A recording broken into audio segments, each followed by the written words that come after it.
আসসালামু আলাইকুম ওরহমতুল্লাহি ওবরকাত।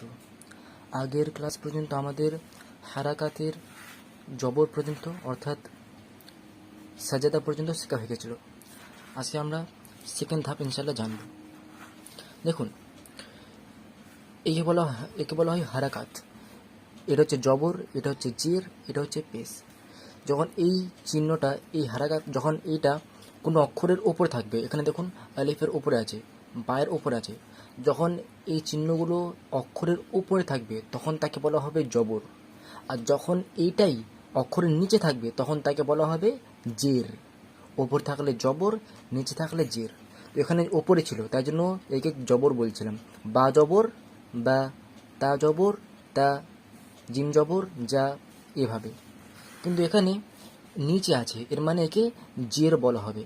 ওপরে থাকলে জবর হয়, নিচে থাকলে জের হয়। তো এখন আলিফে জের আছে, বায়ে জের আছে। তো আলিফ জের কি হয়? আলিফ জবর আ, আলিফ জের ই, আলিফ জের ই হয়। তো এইভাবে প্রত্যেকটা পড়ে নিই। আলিফ জের ই, বা জের বি, তা জের তি, সা জের সি, জিম জের জি, হা জের হি, খ জের খি, দাল জের দি, জাল জের জি। জিভ বার করে বলবেন, জি বলবেন না, রি, জিভ বার করে বলবেন রি। র জের রি, জা জের জি, সিন জের যা বলার সময় জিভ বার করতে হয় না, কিন্তু জাল বলার সময় জিভ বার করতে হয়। রি জি, রি জি। এটা হচ্ছে সাউন্ডের পার্থক্য। সিন, সিনজের সি, শিনজের শি। সজ্জের সি বলবেন না, সদ একটা পুরক্ষর না বারিক অক্ষর। পুর মানে যেসব অক্ষরকে উচ্চারণ করার সময় মুখ গোল করতে হয় তাকে পুরক্ষর বলা হয়। আর যেসব অক্ষর উচ্চারণ করার সময় বারিক করতে হয় মুখটাকে, তাকে বারিক অক্ষর বলা হয়। যেমন বা, তা, এরা বলার সময় মুখটা বারিক রাখতে হয়, মুখটা গোল করতে হয় না। এসব হচ্ছে বারিক অক্ষর। তারপরে খ, র, তারপরে সদ, বদ, এসব অক্ষরকে উচ্চারণ করার সময় মুখ গোল করতে হয়, তাই জন্য এসবকে পুরক্ষর বলা হয়।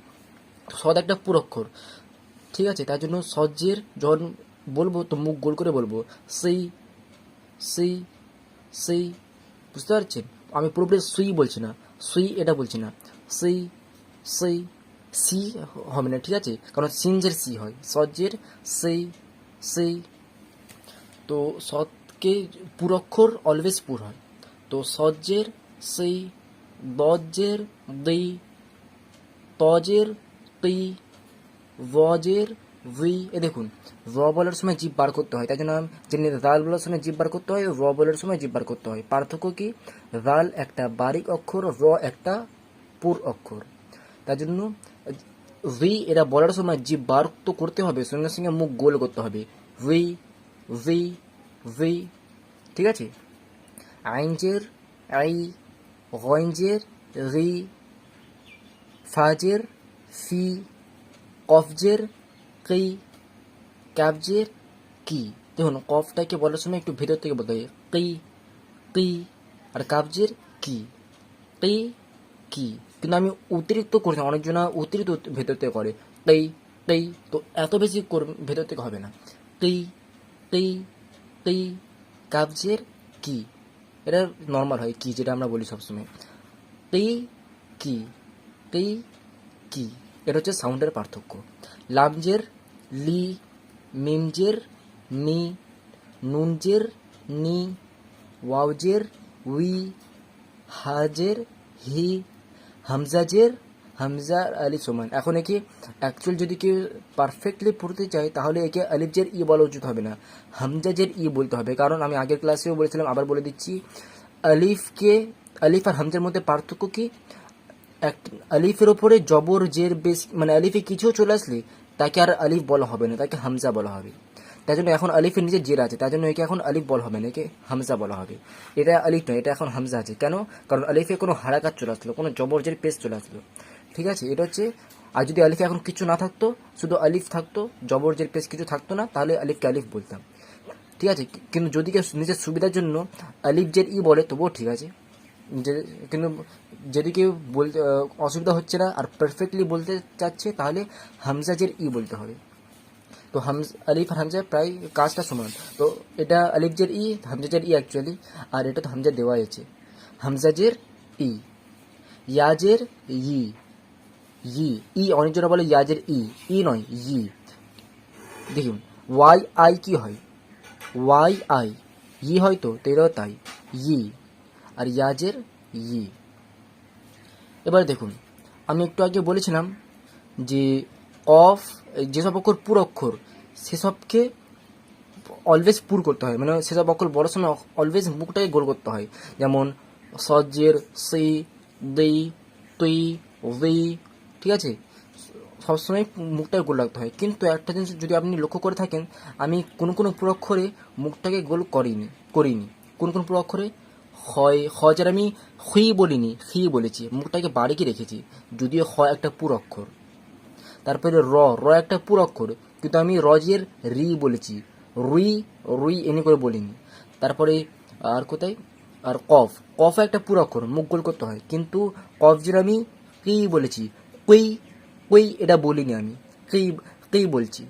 তো কি ব্যাপার হলো, আমি একটু আগে বললাম যে পুর অক্ষরকে অলওয়েজ পুর করতে হয়, কিন্তু আমি তো এখানে পুর করিনি। কারণটা হচ্ছে এই কারণে যে 4টে অক্ষর আছে, যেটা কি যে মানে 3টে অক্ষর আছে, 3টে অক্ষরের যদি জের আসবে, কি বলছি 3টে অক্ষরে যদি জের আসবে, সেটাকে পড়ার সময় মুখ গোল করতে হয় না। কোন 3 অক্ষর, খ আছে, তারপরে গইন আছে, আর কফ আছে, খ, গইন, কফ। এক্ষুনি আপনি আপনার কাছে কোনো পেন্সিল বা পেন হলে এক্ষুনি এখানে এই 3টে অক্ষর দাগ দিয়ে দিন, হয়, গইনে আর কফের বক্সে কোনো ছোটো করে দাগ দিয়ে দিন, মনে রাখার জন্য যে এই 3টে অক্ষরে যদি জের আসবে, এটা কখনো কি হবে না, মুখ গোল করতে হবে না, ঠিক আছে। কিন্তু জের ছাড়া অন্য কিছু চলে আসবে, জবর বা পেশ বা সাকিন, পরবর্তীকালে এইসব আমরা দেখবো সাকিন। তো এইসব চলে আসলে অলওয়েজ পুর হবে, মুখ গোল করতে হবে। কিন্তু এই 3টে অক্ষরে জের আসলে কখনো কি হবে না, এটা কখনো পুর হবে, অর্থাৎ মুখ গোল করতে বলতে হয় না, মানে হুই, উই, কুই এনে করে বলতে হয় না, শুধু 3টে অক্ষরে। ব্যাপারটা হচ্ছে বেঁচে রইল র। তো র এর ব্যাপারটা কি, র এর ব্যাপারটা হচ্ছে এটা যে র কখনো পুর হয়, কখনো বারিক হয়। রটা কখনো পরে রয় জবর বা পেশ হলে র পুর হয়, রয় জিয়ে থাকলে বারিক হয়। তো এত ডিপলি না গিয়ে সিম্পলি রকেও যেমনি হয়, গয়নে আর কফে একটা দাগ দিয়ে দিচ্ছেন, তো রয় একটা দাগ দিয়ে দিন যে রয়েও জিয়ে থাকলে অলওয়েজ পুর হয়। কিন্তু রসায়নের কায়দা ইনশাল্লাহ পরবর্তীকালে আমরা পড়বো, তখন ক্লিয়ারলি বুঝতে পারবো রসায়নের কায়দার সময়। তো রটাও বারিক হবে এখন। তো এই 4টে বক্স এখন দাগ দিয়ে দিন যে এই 4টে অক্ষরে জের থাকলে কখনো তাকে, যদিও পুরো অক্ষর কিন্তু মুখ গোল করে পড়তে হয় না জের পড়ার সময়। হি বলবো, রি বলবো, তারপরে রি বলবো, রি বলবো, ঠিক আছে, এটা বলবো না, হুই বলবো না, রুই, উই, কুই এসব বলবো না, ঠিক আছে। এই 4টে অক্ষর শুধু, বাকি যে 4টে অক্ষর আছে স, দ, এই সবকে অলওয়েজ পুর করতে, মুখ গোল করতে হয়, সুই, দুই, তুই, উই, ঠিক আছে। তো আজকের এতটাই থাক। এটা যদি আপনি নতুন নুরানি কায়দা শিখছেন, তাহলে এটাকে খুব ভালোভাবে প্র্যাকটিস করুন। এটাকে কমসে কম 7বার পড়ুন, 5 থেকে 7বার কমসে কম পড়ুন, আর তার বেশি প্রয়োজন পড়লে আপনি পড়তে পারেন, ঠিক আছে।